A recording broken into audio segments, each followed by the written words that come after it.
Hola iglesia, gracias por estar conmigo. Espero que estén bien. El día de hoy es el día del Domingo de Ramos, así que tengan un feliz día de Pascua. Vamos a estar viendo la entrada de Jesús a Jerusalén y quiero que primero veamos el texto. Vamos a leer el texto y continuaremos. Si ustedes van por favor a Juan capítulo 12, se los voy a poner aquí en la pantalla, 12, versículo 12. Al día siguiente, la noticia de que Jesús iba camino a Jerusalén corrió por toda la ciudad. Una gran multitud de visitantes que habían venido por la Pascua tomaron ramas de palmera y salieron al camino para recibirlo y gritaban: Hosana, bendiciones el que viene en el nombre del Señor. Viva el Rey de Israel. Jesús encontró un burrito y se montó en él. Así se cumplió la profecía que dice: No temas, pueblo de Jerusalén. Mira, tu rey ya viene, montado en la cría de una burra. Sus discípulos no entendieron en ese momento de qué se trataba del cumplimiento de la profecía. Solo después de que Jesús entró en su gloria, se acordaron de lo sucedido y se dieron cuenta de que esas cosas se habían escrito acerca de él. Muchos de la multitud habían estado presentes cuando Jesús llamó a Lázaro de la tumba y lo resucitó de los muertos y se lo habían contado a otros. Por eso tantos salieron a recibir a Jesús, porque habían oído de esa señal milagrosa. Entonces los fariseos se dijeron unos a otros: ya no hay nada que podamos hacer, miren, todo el mundo va tras él. Y algunos griegos que habían ido a Jerusalén para celebrar la Pascua le hicieron una visita a Felipe, que era de Bethsaida, de Galilea. Y le dijeron: Señor, queremos conocer a Jesús. Felipe se lo comentó a Andrés y juntos fueron a preguntarle a Jesús. Jesús respondió: ya ha llegado el momento para que el Hijo del Hombre entre en su gloria. Les digo la verdad, el grano de trigo, a menos que sea sembrado en la tierra y muera, queda solo. Sin embargo, su muerte producirá muchos granos nuevos, una abundante cosecha de nuevas vidas. Los que aman su vida en este mundo la perderán. Los que no le dan importancia a su vida en este mundo la conservarán por toda la eternidad.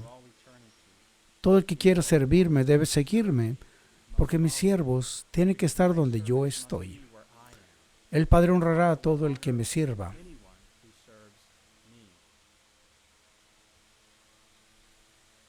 Así que vamos a orar. Padre, te doy gracias por este tiempo y te doy gracias por tu misericordia y por tu gracia. Te doy gracias porque a pesar de que el mundo está en caos, tú estás en control. Ponemos toda nuestra confianza en ti, nuestra esperanza en ti. Tú eres el único que nos llena con paz y con tranquilidad en tiempo de problemas. Habla a nuestros corazones durante este tiempo de este sermón. En el nombre de Jesús. Amén. Así que quiero comenzar con un poco del contexto del pasaje que acabamos de leer. Como muchos de ustedes saben, la gente judía de ese tiempo estaban bajo el dominio romano y tenían que pagar impuestos y tenían que vivir bajo sus leyes. Roma era un imperio que les ponía impuestos muy fuertes y sin ninguna misericordia. Y si no podías pagar tus impuestos, simplemente se quedaban tu casa, tu tierra, tus animales, tus hijos inclusive, y finalmente te hacían esclavo. No tenían misericordia. Y en ese momento el pueblo judío también tuvo que pagar impuestos a los líderes religiosos judíos de ese entonces para mantener el templo. Así que ellos vivían y todos los días tenían que estar pagando impuestos a Roma y tenían impuestos que pagar a los líderes religiosos judíos. No tenían esperanza, pero entonces un profeta aparece, Juan el Bautista, y habla del arrepentimiento. Después de este profeta viene otro profeta que se conoce como Jesús de Nazaret. Y él también empieza a hablar del arrepentimiento, pero también empieza a hablar del reino de Dios. Y a diferencia de Juan el Bautista, Jesús está haciendo muchos milagros. Y de hecho, para el tiempo que este pasaje está sucediendo, todos habían escuchado ya de Jesús, que ya había hecho muchos milagros, y sus milagros. Y el más reciente, cuando había resucitado a Lázaro, que había estado muerto 4 días. Después de esto, tenía una gran fama y tenía muchos seguidores, y muchos empezaron a poner sus esperanzas en Jesús y pensaron: a lo mejor este es el Mesías, el gran Mesías esperado, el que nos va a librar de nuestros enemigos. Y también él estaba ahí para poner su reino. Y por eso estaba predicando sobre el reino de Dios. Ok, decían los judíos, es que va a sacar a los romanos y nos va a liberar. Habían puesto sus esperanzas en Jesús. Y cuando supieron que Jesús iba a ir a Jerusalén, una semana antes de la fiesta de la Pascua, están tan emocionados que cortaron las ramas de las palmeras y empezaron a gritar Hosana. Bendiciones al que viene en el nombre del Señor. Viva el Rey de Israel, decían ellos. Así que en ese contexto, vamos a empezar con la palabra Hosana. La palabra Hosana en el hebreo, en el latín y en el arameo es la misma palabra y entonces significa lo mismo. Significa sálvanos o rescátanos o salvador. ¿Qué es lo que estaban ellos gritando cuando Jesús estaba entrando a Jerusalén? Estaban gritando, sálvanos Jesús, sálvanos Mesías, sálvanos. Pero ¿qué es lo que ellos de qué querían ser salvos? Ellos querían ser salvos de la opresión de los romanos. Querían ser salvados de los impuestos que tenían que pagar. De eso querían ser salvados, de sus enemigos. Pero lo que la gente tenía que ser salvos en realidad era de otra cosa. Necesitaban ser salvos de sí mismos, no de los romanos. Y tú y yo también tenemos que ser salvados de nosotros mismos. Porque ellos estaban buscando un rey, un Mesías que iba a venir con poder y con gran fuerza. Pero lo que él envió a través del Zacarías, mira lo que dice. No con fuerza ni poder, sino con mi espíritu, dice el Señor de los ejércitos. Dios entendía algo que muchas veces a nosotros se nos pasa, y es esto. Antes de tomar el trono de Jerusalén, primero tenía que tomar el trono de nuestros corazones. Antes de poder derrotar a las naciones malvadas, primero necesitaba vencer al mal dentro de nuestros corazones. Sí va a haber un día en que Dios va a mostrar su poder y su grandeza, pero no era ese día. En ese día Él llegó cabalgando a Jerusalén en un burro. Y el Evangelio de Mateo lo escribe de esta manera. Dile a la gente de Jerusalén, mira, tu rey viene hacia ti, es humilde y llega montado en un burro, montado en la cría de una burra.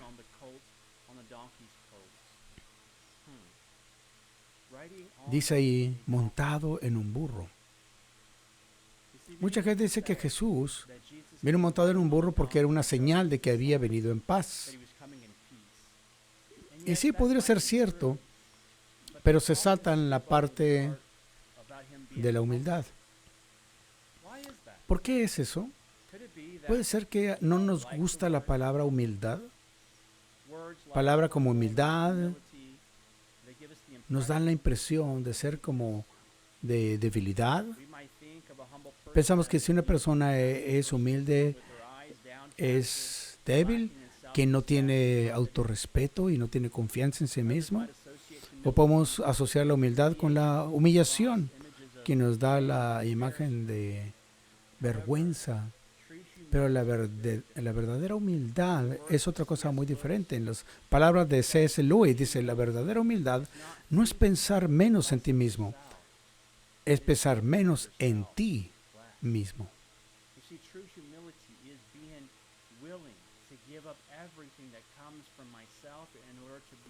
Si yo quiero ser obediente a Dios y a su voluntad, yo debo ser humilde.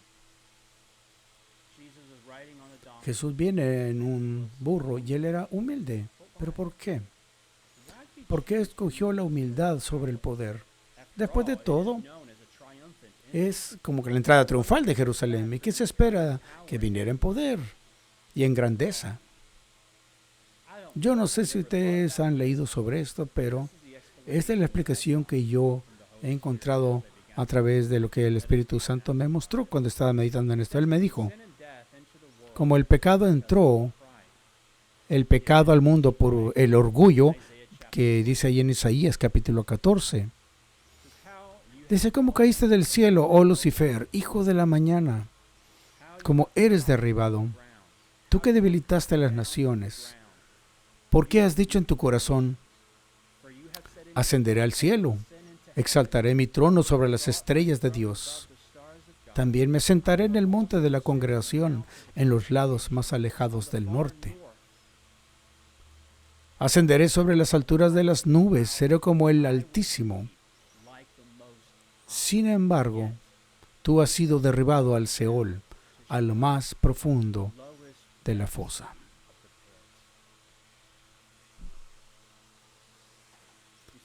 Si tú te fijas, el orgullo fue el pecado de Lucifer. Él quería ser como Dios, como el Altísimo. Él quería ser Dios. Él quería sustituir a Dios. Él quería ser llamado el que mandaba. Y pensaba que él podía hacer un mejor trabajo que el que Dios estaba haciendo. Y si te acuerdas el jardín del Edén, ¿qué le dijo la serpiente a Adán y Eva? Vamos a ver qué le dice. En Génesis capítulo 3, la serpiente le dice a la mujer, ciertamente no se van a morir. Es que Dios sabe que el día que tú comas de ese fruto, los ojos te van a ser abiertos y vas a ser como Dios, conociendo el bien y el mal. ¿Suena familiar? El pecado de la humanidad también era el orgullo. Porque escogemos hacer cosas de la manera que nosotros queremos. Nos gusta servir a nuestra propia voluntad y vivir de acuerdo a nuestros deseos, nuestras opiniones, más que escoger a hacer la voluntad de Dios y para vivir por sus principios. Somos y decimos que sabemos mejor que Dios como que nos conviene. Y eso es el orgullo. Y decimos nosotros, porque aunque no estábamos ahí con Adán y Eva cuando fueron tentados, todos, cada uno de nosotros, hemos escogido de tiempo a tiempo hacer cosas a nuestra propia manera en lugar de hacer las cosas de la manera que Dios quiere que lo hagamos en nuestra vida. Vean el mundo en que vivimos hoy. Millones de personas viven en esta tierra y la mayoría de ellos no honran a Dios, que es su creador, por la forma en que viven. Muchos de ellos ni siquiera reconocen que existe Dios. Sí, porque el mundo ha escogido definir lo que es bueno y lo que es malo, a pesar de lo que Dios ya ha dicho. La razón por la cual Jesús fue a Jerusalén ese día de manera humilde, porque la humildad puede vencer a nuestro gran enemigo, el gran pecado y la muerte. La única forma en que cualquiera puede acercarse a Dios, incluso ahora, es humillándonos y reconociendo que necesitamos de Él, que fuimos creados para Él. Piénsalo. Para que nosotros nos arrepintamos de nuestros pecados y pedir el perdón de Dios por la forma en que hemos vivido en nuestra vida requiere humildad. Tenemos que humillarnos a nosotros mismos para hacerlo. El arrepentimiento es simplemente reconocer que estábamos equivocados. Y la Pascua y la Semana Santa tiene que ver con el Dios poderoso que se humilló a sí mismo y se hizo un hombre para que pudiera morir por nosotros. Veamos esto en Filipenses capítulo 2, versículo 6. Aunque era Dios, no pensaba que Él era igual a Dios, fuera algo de lo cual aferrarse. En cambio, renunció a sus privilegios divinos, adoptó la humilde posición de un esclavo y nació como un ser humano. Cuando apareció en forma de hombre, se humilló a sí mismo en obediencia a Dios y murió en una cruz, como morían los criminales. Por lo tanto, Dios lo elevó al lugar de máximo honor y le dio el nombre que está por encima de todos los demás nombres, para que ante el nombre de Jesús se doble toda rodilla en el cielo y en la tierra y debajo de la tierra. Y toda lengua declarará que Jesucristo es el Señor, para la gloria del Dios Padre.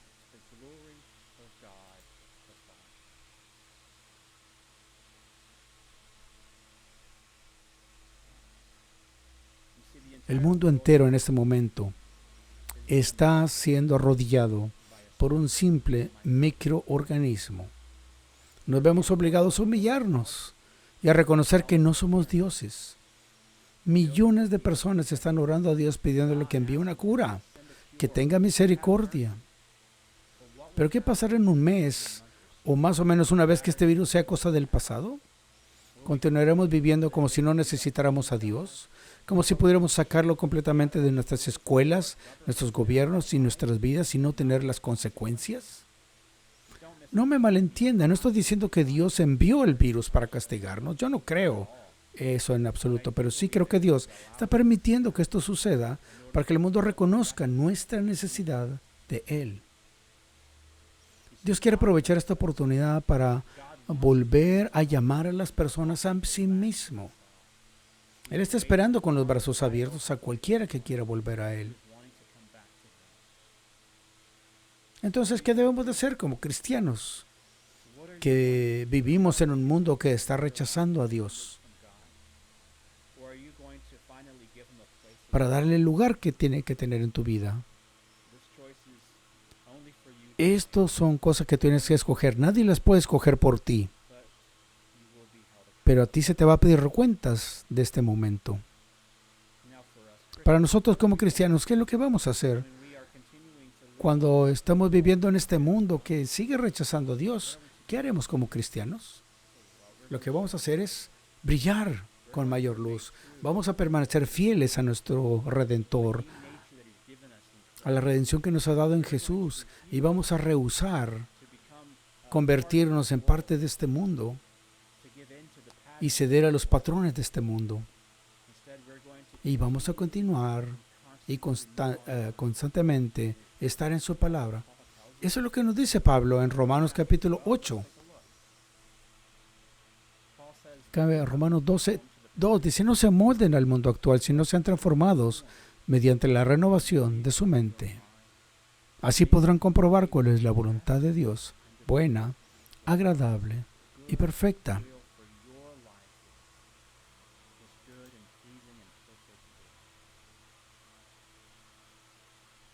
Iglesia, espero que te animes. Este virus pasará. Solo necesitamos seguir siendo pacientes, necesitamos ser precavidos y continuar orando.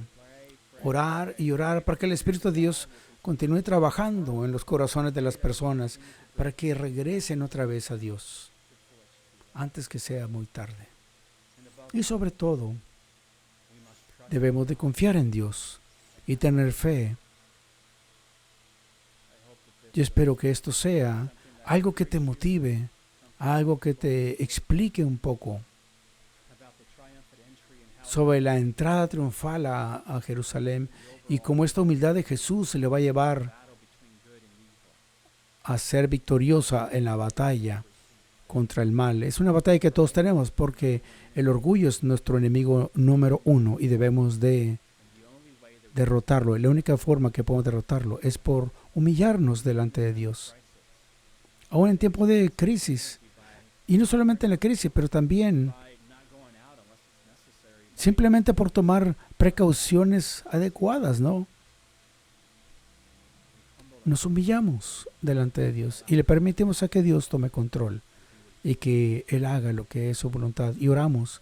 Dios les bendiga y que tengan un bendecido domingo.